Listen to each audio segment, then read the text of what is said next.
in this episode. It's interesting that we humans have so many dreams and aspirations, and yet very few of us step on that journey that requires, effort, discipline, focus, consistency, basically. And there is that form of resistance that is in our way, the resistance to do it now. And where is that coming from? There's some form of contradiction, and the mind can't comprehend, like, why should I do this hard thing when I can just have it easy, This is the trick that we fall into every day. We enter in relationships and we will feel confident somehow because, somebody loves us, or Highland Visions. Good evening, ladies and gentlemen and XYZ. This is the beginning, and I have no agenda about what's about to unfold. My intention is to speak from a place beyond the veil, Dorothy and, the Wizard of All. I want to build consistency in my life, and also I would like to encourage you to find something in your life that gives you absolute satisfaction, that you find inspiring, and do it for 15 minutes every day. Of course, you can do it for longer, but in general, with people who are trying to build self-discipline, the longer you're trying to make things, higher the resistance will be, So if you want to get fit and you want to, exercise an hour every day, that's your death sentence over there. Recording a podcast for an hour every day is like shooting myself in the leg. So 15 minutes sounds like a legit time, I would say. I know most of us, or a lot of us, struggle with this one in this life because it's easy to be consistent working for somebody. But when it comes to building consistency for yourself, journaling, working on your idea, we are not trained to do it like that. After you finish school, you're left with, I haven't developed any sort of self-discipline that I imposed on myself because I wanted to. You're just programmed to wake up in the morning and go somewhere, usually for school or for a job. If you're one of us who are struggling with this is the right place to be, because I am going to explain how to build consistency. And I'm not going to explain it in the sense like what you should do.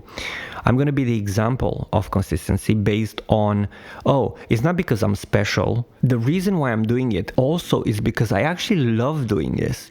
For you, it might not be podcasting. It might be writing. It might be walking. It might be something that you do on a daily basis without failure, but you do it with the intention of building consistency. I'm doing this, I'm showing up every day at this particular hour, ideally, because if you are, I'm going to do it randomly, then you're not really building that sort of taking initiative because you want to do so. The first step, obviously, is to identify the thing that you would like to do on a daily basis, and something that gives you also some form of prospect for something bigger. Find some form of pleasure doing it. For me, it was mandatory, because if I just, for example, talk in front of the mirror, almost like I feel ridiculous for talking to myself in the mirror, when actually self-talk is the thing that I do most of the time. It depends on how much self-love and how much time you spend on your own, and how much you respect yourself, and how you relate to yourself in general. We spend all this precious time that we have on this planet thinking, and immersed into our own bubble and in our own world. And of course, we interact with other people, some of us, not everybody, but even when we're talking, even when we're listening, there is like this voice inside of our head that talks. And actually, the question is, it talks to whom, or who is talking, In a free flow speaking, like the way I'm doing right now, thoughts come instantly. So, okay, I'm thinking right now, this is what I'm going to say next. It's not really working like that. I can't just think and then speak, like the act of speaking is always a miracle for me. The fact that people can speak without thinking, this happens quite a lot. So that's why I'm doing this Simu podcast. So coming back to finding something that you truly enjoy, an activity that you would like to challenge yourself to do it on a daily basis, and that to be some form of measurement of success for you. So if you do that every day, for me, doing this every day is a success because I train myself into something that I truly love. Whenever we are in a group, situation, I always feel like I want to say something, I always feel like I have something to say, like most of the times. And it just actually takes a lot of determination for me not to speak, just, out of politeness for other people. And also because I truly enjoy the act of listening. And that is something that I enjoy equally, in fact. But the other side of me that likes to talk really wants to be in control. Consistency means self-love to me. Put yourself into the shoes of somebody who wants to do something every day but never does it, or does it like once every month. Think about the level of self-confidence, the level of self-respect, the level of integrity that person has.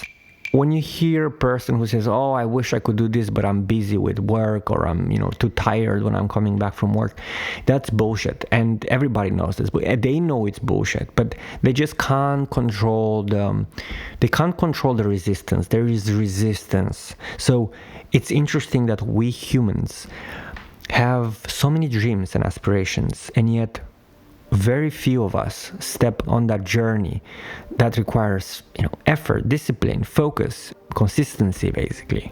And there is that form of resistance that is in our way, the resistance to do it now. And where is that coming from? There's some form of contradiction, and the mind can't comprehend, like, why should I do this hard thing when I can just have it easy, This is the trick that we fall into every day. We all watch YouTube clips, right? We watch YouTube clips of these people who make videos, and we're like, can't wait for them to make another video. And like, we are addicted to other people's consistency. We're addicted to the next TV series, to the next movie that's going to come out. We're addicted to the new iPhone. But for everything that is being made, there has to be consistency. And without consistency, nothing would show up. The sun is pretty consistent. Thank the Lord Jesus Christ and whoever is responsible for bringing the sun every day on the sky. The moon is pretty consistent. It has cycles. Sure, we gotta respect the cycles, the feminine archetype. And it has episodes. And the sun, on the other hand, it has distance. Doesn't that all feel like we live in a holographic world where everything is something else? When everything is a reflection on everything else. Not very long ago, I went through a very, how to explain this, breakup. In my heart, we were supposed to be together forever, just like a baby feels like that with their mom. But then mom says, stop it. Enough with my nipple. It's time for you to suck your thumb. You're big enough now to eat potatoes. So, whoa, wait a second. I thought that everything is paradise here. I thought like I deserve everything and milk will just flow into my mouth for the rest of my life. And where am I gonna get my divine milk now from? If I can't get it from my mom, and then she disappears from your life, and then you're like looking for that nipple for the rest of your life in various forms. The most modern variation of nipple is a vape. Then we are looking for this sort of love because we associate the nipple with the source, when clearly it's just an illusion. The actual source is not the nipple, and we all know that, right? Do we? And for the rest of our lives, we're going to look for love outwards. We're going to look for some form of validation, external validation. And when a person says, okay, I don't want to be with you anymore, that can be catastrophic for people who are abandonment and rejection traumatized.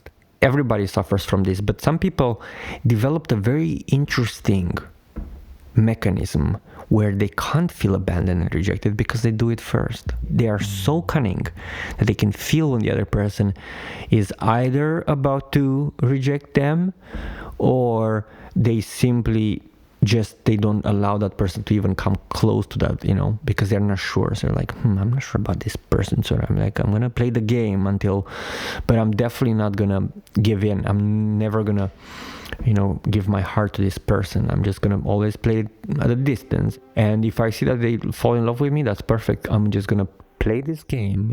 Who cares about the other person after all? Okay.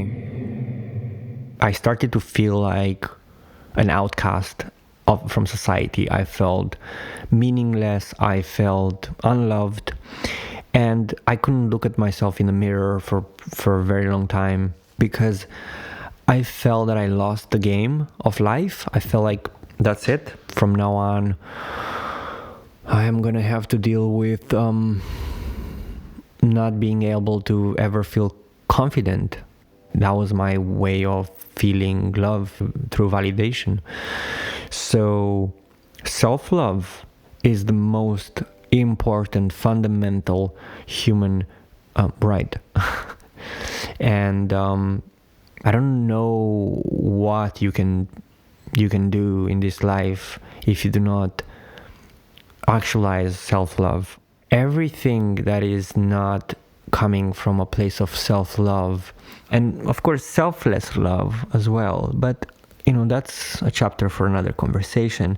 Everything that comes from a place of external validation, comes from a place of pleasure only, will usually end up in tears. Until we are able to look at ourselves in the mirror and feel whole and complete, no person on this planet can give us the milk except ourselves. And this is like, I've heard this a lot, and it's not just I've experienced this. It's an experience where you realize that the person you've been looking for is you. And I know this sounds strange. We are not incomplete. It makes sense that if we are born on this planet, that we have everything within us and we just need to unlock it. There are people like Ram Dass and other spiritual gurus who are just saying, like the cosmic joke is that you are God and you've created yourself. And I know this sounds like, how can I create myself? It doesn't make any sense, because it's just like the universe has no beginning and no end has no sense either, right? And yet we're like, if the universe has a beginning, that makes it even worse. Like, what is harder to explain, that the universe has a beginning or it doesn't have a beginning? Because they're both impossible things, for a human mind. If it has a beginning, then who created that beginning, and how can it create out of nothing? And of course, there is Big Bang, whatever, which explains nothing. Basically, there are like two elements which are mysterious. In the nothingness, there is the mysterious nothingness which combined and had sex with itself, and then it boomed into something. Yeah, right. That makes perfect sense. Thanks. There were some elements in the nothingness, and if there was no beginning, so basically if there is no beginning, then what do you mean there is no beginning? So everything existed since the beginning? Okay, because there is no end. Okay, I can live with that. I can live forever. People even live in this sort of illusion here on this planet that they're going to be superhumans and they're going to live forever. I live in this illusion for sure. Every day I'm thinking, this is going to last forever. And then I'm like, oh shit, my relationship just broke down. Yeah, things are starting to break in the house. And oh shit, things don't last forever. But every day I lie to myself that, anyway, you know what I'm trying to say. And then, when did I begin? And how can I begin out of nothing? How? Okay, there's this nasty cat who is jumping on the surface, which is the cue for me to move to the next thing on the agenda. There is no agenda, but I'm going to move to the next thing that comes to my mind. This is what I'm going to say next. Whenever you are creating something or you're working on a project, for you to build some form of desire to come back, to help yourself building consistency and motivation, is to always quit an activity when it's exciting. If you're writing, take a break when you're in the middle of the paragraph or in the middle of the chapter or in the middle of a sentence, middle of the word. Because if you come back to work when you already finished the chapter, you will be like, okay, what's the next chapter about? So you're gonna feel a lack of motivation to continue. I really hope I can do this with this self-vlog or talkingtomyself.com. So 15 minutes a day, right? Because who in the right mind would want to just, climb a mountain every day? You gotta be insane to be able to do that. And if you do that, well, then you can do whatever. But if you do that once and you realize that didn't work, and then you try to do that another time and you still can't build consistency, then maybe you should start with just climbing one rock every day. And that's gonna feel manageable, and yet you're gonna fail doing that too, because that's how life works. You think that, I'm just gonna smile every day once consciously. It's not about, I want to do this. It's about, you have to be serious about this commitment, show up for it. And this doesn't happen automatically. People have this impression that because it's going to be easy, it's just going to happen automatically. No. Be your own boss. And to be your own boss, it's almost like, wait, why did you wake up at 7:30 or 6:30 to go to school every day for 18 years of your life? Not 18, but 11. Why would you do that? Because you're forced to. So when you're not forced to wake up in the morning to show up for yourself, why would you? You finally, finished school, so now you're free. So you're just going to do whatever the fuck you want until you realize, oh shit, who the fuck am I and what am I doing with my life? And am I going to end up working at McDonald's for the rest of my life? Or am I going to just end up working in this corporate, thing where I don't really care about? And, am I going to actually do what I love? Am I actually ever going to start acting on my dreams? And then here are your 30s, here are your 40s, and what the fuck am I doing with my life, basically? And then it's like, oh yeah, consistency. Oh yeah, self-discipline. Oh yeah, let's do it. Well, how are we gonna do it? It requires to reinvent your whole, basically to just take away the trash, sweep your brain, put it to sleep for some time through meditation and everything, deprogram yourself, and then every day just introduce one small thing and which you constantly show up for, whatever that is. Some of the things I implemented every day was to have breathwork session, and that really, really worked for me for a while, but then I stopped doing breathwork. I felt too much resistance to do it, and I felt like, what's the point? Because I didn't get any sort of high after it. And then this idea of doing minimum 10 push-ups every day, and that worked quite well for a while, and I was always ending up doing 40, 50, in one go. And because I was doing so many, that created some form of expectation. I can't just do 10 push-ups. That doesn't make any sense. It's not going to help me at all. What is 10 minutes? This is very, very interesting. Mind doesn't understand that everything we want to build in this life, it has to be cumulative, and every single step matters. So if you do push-ups every day, 10 push-ups every day for 3 months, you're gonna look like Chuck Norris. I'm not gonna lie. Just do it. Just do it. My longest run, I think, without stops was around 20 something days, and then I had a skip, and then that basically became haywire, and I was starting to like Jackie Chan, I would say. After I started doing this, I also started gaining a bit of weight. Oh, and of course running every day. That was also more than 30 days in a row, and small breaks after that, and then another run of 30 days. And I feel like running has been, and walking, of course, my everyday activities. And these are the things that you start with, at first, before you go into the next, building a business idea.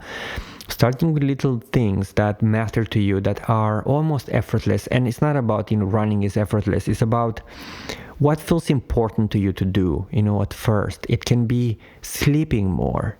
Just having a nap every day can just go a long way. Imagine meditating every day for 15 minutes. Meditation doesn't mean Buddha, it means... Meditation means taking the trash out of your brain. Because when you stop doing and you just observe what's happening, some magical things happen inside of your mind and brain and body. You start to detoxify. You start to create space in your life. Maybe just say, hey, I know it can be difficult to build consistency in your life. And I've been terrible at consistency for more than 30 years. And when I mean consistency, I mean self-imposed consistency, not consistency imposed by the environment. And all I can tell you is that every single day of my life, I felt something inside of my heart that didn't make me feel fully happy. Something that was telling me, you are wasting your life. And it was disguised as a lie. I felt that I have something to say, okay, one, but two, I felt that I have a mission, that I have purpose in this life, and I didn't act on it, and that hurts. You know, when you feel you have some form of purpose in your life, and I bet most of us feel like there is something inside of me that wants to, express itself in various ways. It doesn't matter what, because this is the idea. Is like, maybe you like skating, maybe you like playing video games, yeah.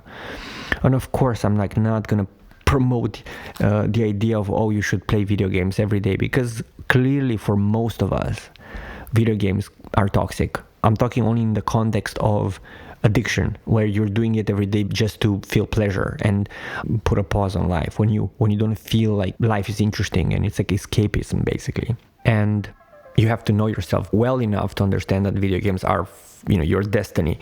And that could be true, because everybody has a different path. I know for sure that for me, video games, they don't sit well with me, because I have a lot of fun. I was addicted to video games, and I feel like I'm quite like into it, and I feel like, oh my god, these are so amazing, these games. I felt something inside of me that was dying as I was playing. I knew that something was wrong, that I'm playing just to avoid other things, Anyway, enough about video games. So you will know if what you do is escapism based on how you feel. If you feel like you bring value to yourself and others by doing what you're doing, you're probably on the right track. Sometimes we do things that, we think they are good for us, or they bring a lot of value to us, but actually in disguise, we're doing it for others. That is another thing that I'm contemplating right now. And why do I want to do what I want to do, That is the question that I also invite you to ask. Is it just to please yourself, or is it to please others too, or only? Some things don't need to be questioned. For example, why do we like music? I'm going to be like Kafka. I'm going to stop in the middle of the sentence, and I want to wish you well. I want to wish you to be consistent. I want you to take action and do that thing that you want to do every day. Do it for 10 seconds. If you want to do push-ups, do one push-up. If you want to run, just go for a run around your block. If you want to be a writer, write a word. It sounds ridiculous, right? Because you want to be this great artist, the great runner, the great builder, the great storyteller, and you want to build this amazing business. So just taking a piece of paper and writing my business idea on it is silly, right? But that's the most important thing that you can do for yourself right now, because anything else would be a distraction from what you actually want to do. Just for a second, just let go of this idea that you need to have something. Until next time.